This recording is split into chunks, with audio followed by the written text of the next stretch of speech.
Guys, welcome back to this channel. So in today's tutorial, we will learn how can you fix your Ticketmaster interactive sheet map not working. So here's a guide for your app, Zoom, and JavaScript fix.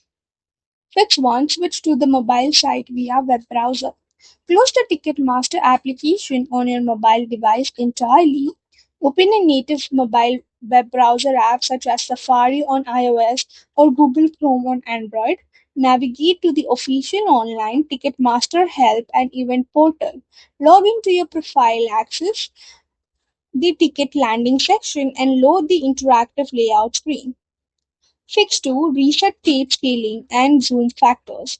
Tap the double icon on Safari or the three-dot menu on Chrome inside your address bar layout.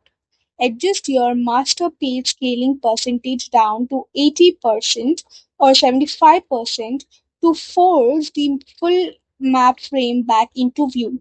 Double click on the broad section boundary wall mapping shapes first to initiate the container zoom tool. Avoid pinching the screen with your fingers to zoom, as pinching manual tracks breaks the JavaScript element alignment.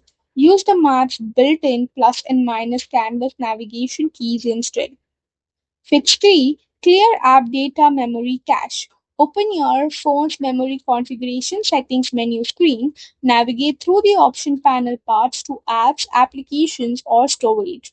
Highlight the Ticketmaster app icon and select the Clear Cache option. Delete the application entirely, reboot your mobile handset, and re-download the newest software built from your app store. Fix 4. Use the text-based lowest price drop-down alternative. Look right next to or above the blank loading map graphics frame block on your screen. Locate the utility tab section explicitly labeled as filters, lowest price, or best seats. Set your budget guidelines and ticket count parameters using the numeric scrolling wheels. Tap Get Tickets or Next from the populated list to automatically reserve your seats via text selection instead of relying on the canvas layout. That's all for the video. Thank you for watching. Don't forget to like, share, comment, and also do hit the subscribe button.